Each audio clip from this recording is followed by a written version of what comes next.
Friends, welcome to VP English classes. और आज हम बात करेंगे सब्जेक्ट वर्ब एग्रीमेंट के पार्ट 3 की। तो इस पार्ट में हम जानेंगे रूल नंबर 5 और 6 के बारे में। तो सबसे पहले हम बात करते हैं रूल नंबर 5 की। इस रूल के अनुसार डेयर तथा नीड का प्रयोग मेन वर्ब के रूप में सिंगुलर तथा प्लूरल दोनों ही फॉर्म में होता है। इसके साथ ही आवश्यकतानुसार डेयर तथा नीड के तुरंत बाद इन्फिनिटिव विद टू का भी प्रयोग होता है। डेयर की इंग्लिश होती है हिम्मत या साहस तथा नीड की इंग्लिश होती है ज़रूरत या आवश्यकता। तो ये हो गया रूल नंबर 5। अब हम इसके एग्जाम्पल्स की बात करते हैं। तो एग्जाम्पल नंबर 1, वह कठिनाइयों का सामना करने की हिम्मत रखता है, यानी he dares to face the difficulties. तो यहाँ पे सब्जेक्ट क्या है? वह है, यानी ही है। ही कैसा सब्जेक्ट है? He third person singular number subject है। तो इसलिए ही के साथ यहाँ पे सिंगुलर वर्ब का प्रयोग होगा। तो यहाँ पे वर्ब क्या है? हिम्मत रखना। हिम्मत रखना की इंग्लिश होती है डेयर। डेयर चूँकि प्लूरल वर्ब है तो इसलिए डेयर का सिंगुलर फॉर्म होगा डेयर्स। तो इसलिए डेयर्स यहाँ पे सिंगुलर वर्ब हो गया। अब डेयर्स के तुरंत बाद हम सामना करने के लिए टू फेस का प्रयोग किए हैं। सामना करने के लिए यहाँ पे टू फेस का प्रयोग किया गया है। टू फेस क्या है?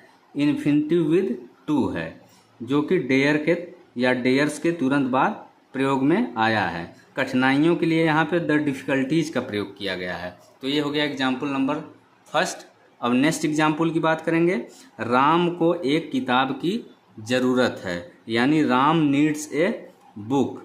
तो यहाँ पे राम क्या है? सब्जेक्ट है। कैसा सब्जेक्ट है? सिंगुलर नंबर सब्जेक्ट है। और ज़रूरत या आवश्यकता की इंग्लिश होती है नीड। नीड क्या है? प्लूरल फॉर्म है। चूँकि सब्जेक्ट यहाँ पे सिंगुलर है तो इसलिए नीड का सिंगुलर फॉर्म यहाँ पे लगेगा, जो कि नीड्स है। नीड्स यहाँ पे वर्ब नहीं है। नीड्स का प्रयोग यहाँ पे नाउन के रूप में किया गया है। इसी तरह से हम बात करेंगे एग्जाम्पल नंबर 3 की। तो आइए देखते हैं तीसरा एग्जाम्पल क्या है। उन्हें घड़ियों की आवश्यकता है, यानी दे नीड वॉचेज। तो यहाँ पे सब्जेक्ट क्या है? उन्हें, यानी वे, यानी कि दे। दे कैसा सब्जेक्ट है? They third person plural number subject है। आवश्यकता की इंग्लिश होती है नीड। नीड क्या है? प्लूरल फॉर्म है। तो यहाँ पे चूँकि सब्जेक्ट प्लूरल है तो इसलिए नीड का प्लूरल फॉर्म प्रयुक्त में आएगा। तो नीड यहाँ पे क्या है? नाउन है। नीड यहाँ पे वर्ब नहीं है। घड़ियों की इंग्लिश हो जाएगी वॉचेज। इसी तरह से हम बात करेंगे 4th एग्जाम्पल की। हम अपने शिक्षक का विरोध करने की हिम्मत करते हैं, यानी we dare to oppose our teacher. यहाँ पे सब्जेक्ट क्या है? हम, यानी कि वी है। वी यहाँ पे कैसा सब्जेक्ट है? वी यहाँ पे first person plural number subject है। तो वी के साथ यहाँ पे प्लूरल वर्ब का प्रयोग होगा। हिम्मत करना की इंग्लिश होती है डेयर, जो कि प्लूरल वर्ब है। तो इसलिए वी के साथ यहाँ पे डेयर का प्रयोग किया गया है। और डेयर के तुरंत बाद यहाँ पे विरोध करने के लिए टू अपोज का प्रयोग किया गया है। टू अपोज यहाँ पे क्या है? इन्फिनिटिव विद टू है। अपने शिक्षक के लिए यहाँ पे आवर टीचर का प्रयोग किया गया है। आवर टीचर का प्रयोग क्यों किया गया है? क्योंकि यहाँ पे सब्जेक्ट के रूप में वी आया है। इसी तरह से हम बात करेंगे नेक्स्ट रूल की। तो अगला रूल क्या है? यदि दो सिंगुलर नाउन एंड से जुड़े हों और इसके साथ ही सेंटेंस के सब्जेक्ट के रूप में आए हों तो इनके साथ प्लूरल वर्ब का प्रयोग होगा। फॉर एग्जाम्पल नंबर 1, राम और श्याम प्रतिदिन स्कूल जाते हैं, यानी Ram and Shyam go to school daily. तो यहाँ पे राम क्या है? सिंगुलर नाउन है। और श्याम भी क्या है? सिंगुलर नाउन है। ये दोनों एंड से जुड़े हैं और इसके साथ ही राम एंड श्याम यहाँ पे सब्जेक्ट है। तो इनके साथ अब हम प्लूरल वर्ब का प्रयोग करेंगे। तो जाना की इंग्लिश गो होती है, जो कि वर्ब है। और इसके साथ ही गो कैसी वर्ब है? प्लूरल वर्ब है।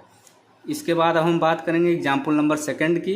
एक गाय और एक बकरी मैदान में चर रहे हैं, यानी a cow and a goat are grazing in the field.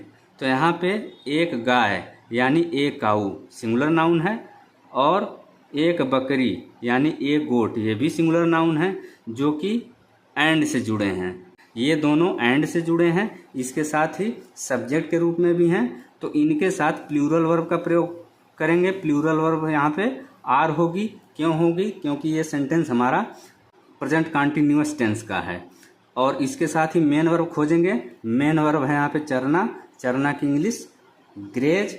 Graze का चूंकि ग्रेज फर्स्ट फॉर्म है तो यहाँ पे ग्रेज का फोर्थ फॉर्म लगेगा, तो मेन वर्ब की फोर्थ फॉर्म यहाँ पे क्या हो जाएगी? ग्रेजिंग हो जाएगी। मेन वर्ब का फोर्थ फॉर्म यहाँ पे क्यों प्रयोग में लाया गया है? क्योंकि ये सेंटेंस प्रेजेंट कंटिन्यूअस टेंस का है। इसके बाद मैदान में के लिए इन द फील्ड का प्रयोग किया गया है।